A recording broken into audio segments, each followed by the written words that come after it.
Psychopath, the problem with pictures. Hello, I'm H.G. Tudor. When I was a young boy, there were occasions that my older half-brother Robert had to take me to certain places. Robert's quite a lot older than I am, and I can't claim to know him particularly well. It must also be said that he would not be able to claim to know me particularly well. I recall that on some occasions when I was provided with a lift by him, that he would play a song. I later learned that the band was called the Lotus Eaters. I found that an interesting name of itself. The song was called The First Picture of You. He played this many years after it was popular, part of the way that people remain attached to music from when they were young. I remember part of the lyrics stated, "The first picture of you, the first picture of summer, seeing the flowers scream their joy." I always found it rather strange, that particular lyric. I began to understand, of course, that lyrics were not necessarily always literal, that they indeed operated by conjuring up an image, that often they were figurative. But I recall turning to Robert as he was driving and asking him, "How can you see a picture of a flower scream their joy? That doesn't make sense." He turned and looked at me. I noticed, I'd learned to recognize this, a degree of exasperation on his part as once again he had to explain something to his younger half-sibling. That attitude about him annoyed me. It annoyed me because I wasn't stupid. I never have been. It annoyed me because I was asking a question, because the song lyric didn't make any sense, and I was seeking an explanation. I resented any suggestion that my intellectual curiosity could be equated to stupidity. That was part of the reason why Robert and I never particularly got along that well, not least because he was rarely around, him being so much older, and of course by virtue of the half-sibling status, but also because the lack of tolerance that he exhibited towards my fair and legitimate questioning. He explained to me, "It's just a song. You're reading too much into it." That was not good enough for me. I wanted to understand. Why is the picture important? Why is the picture seeing the flowers scream their joy? How do flowers scream their joy? Irritated, he switched off the radio, halting the playing of the song. "It's just a song, H.G. You don't need to have to understand everything." "Actually," I said, "I do. If I understand it, I can govern it." He laughed at that. I ignored him. I was used to his disdain. Nevertheless, I remained curious about this concept of the first picture of you. It made me wonder where the first picture of me was. And then it brought me round to the question of pictures generally. I've come to learn that people enjoy taking pictures.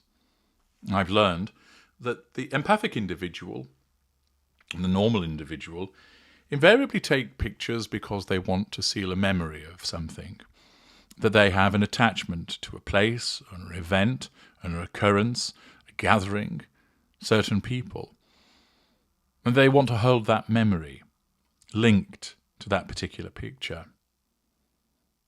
I've witnessed with curiosity the way that people will look at a picture, and some go misty-eyed, as if they are transported back to the actual place. Some start to cry, which I find utterly ridiculous. Others talk excitedly about the event. You can see that they're buoyed by the recollection. I do find it very interesting, the emotions that are evoked by these individuals when they review these pictures. Being shown the pictures of somebody's holiday It's invariably rather tedious. After the first few pictures, you get the idea of what's gone on, and many people are not particularly proficient takers of pictures to begin with. What I learned was that when it comes to those who are not of my kind, the picture is associated with an emotion, the emotion that was felt at the time. Happiness, for instance, at a party. Contentment, relaxation, being on holiday. Elation, perhaps, at capturing a crowd cheering a goal. Joy at somebody achieving something and being thrilled in the audience. I often wondered if the actual emotion was trapped in the picture. And when I was a young boy, as I was fathoming out the world around me from my own unique perspective, I used to wonder, are pictures actually filled with emotions? And these people have learned a way to tap into those pictures so that they can experience the emotion that was experienced at the time again. I wondered if that was some kind of skill, some kind of ability, and something that I did not have. For whenever I looked upon a photograph, I would simply remark, "Yes, I remember that." And that was it. I felt nothing. To me, the photograph is simply a recording device. I learned from my sister that no, there wasn't some kind of magic power or special ability that people unlike me have that allows them to unlock the emotions in pictures. Simply, the picture is a reminder and evokes the emotions as they recall the events. The two are inextricably linked. I again found this interesting, that somehow, although the emotion was not in the picture, it had the capacity to unlock that within a person at a later time and date. For me, the photograph is simply a matter of record. It is evidence. I appear in pictures. I did so as a child. I had little choice but to appear, although often I would make myself scarce until I was dragged back to be involved in the family picture that would be taking place at that time. There are pictures of me undertaking various sporting endeavours and so forth, often recorded by my father, who was a keen photographer. But as I grew older, I saw little need for me to be photographed in places. I knew I'd been there, I remembered. I have an excellent memory. I didn't need to take a picture of myself in front of the Eiffel Tower or the Spanish Steps. It wasn't necessary. I've understood that there is a value to utilising a picture to triangulate people with it so that they perhaps respond in, "Oh, that's a lovely picture of you," or "What a fantastic sunset." And thus one receives fuel by evoking it. But that's the way of the narcissist. The narcissist regularly will take photographs, invariably the wretched selfie, utilising it over and over again, posting it on social media for the purpose of asserting control over people, for drawing fuel by way of their reaction. The narcissist will invariably spend plenty of time putting filters on photographs, possibly even utilising Photoshop to change them in order to distort and present an image that is commensurate with the deluded image that they have of themselves.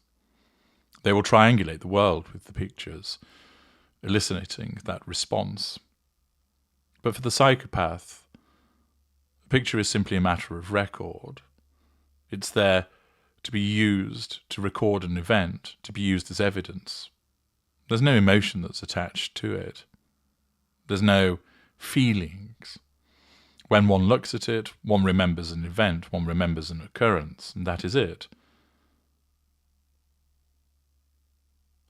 The picture doesn't unlock the emotion in the way that it does for the non-narcissist, the non-psychopath. The narcissist uses the picture as a device to get to the prime aims. For the psychopath, a picture is just that. It's simply a matter of evidence. I take pictures. In some instances, I have done so to catch people doing things that they ought not to be doing so that I can then triangulate them for the purpose of control and fuel. But more usually, because of the strength of my psychopathy. Any photo taking that I engage in is done for the purpose of gathering evidence, to record an event, so that at the appropriate time I can then present that evidence to support what it is that I seek to achieve. I utilise it as a matter of record. It is not a matter of emotion. The flowers that I might happen to photograph aren't photographed because I want to capture them screaming their joy. I want to capture them because it's necessary to use that information in some practical way. Thus, the problem with pictures, if it can be said to be a problem, is that they don't provide us with what you experience. They don't provide us with the emotion that's linked to what is seen in the photograph, in the same way you almost revisit, rekindle, repeat what has gone before. I find that interesting, that a photograph can elicit that within an individual. For me, I am simply looking upon a snippet of the past, maybe the immediate past or the distant past, that has been frozen in time, that can then be used as a record and then to be used as evidence should the need arise. I'm H.G. Tudor. Thank you for listening.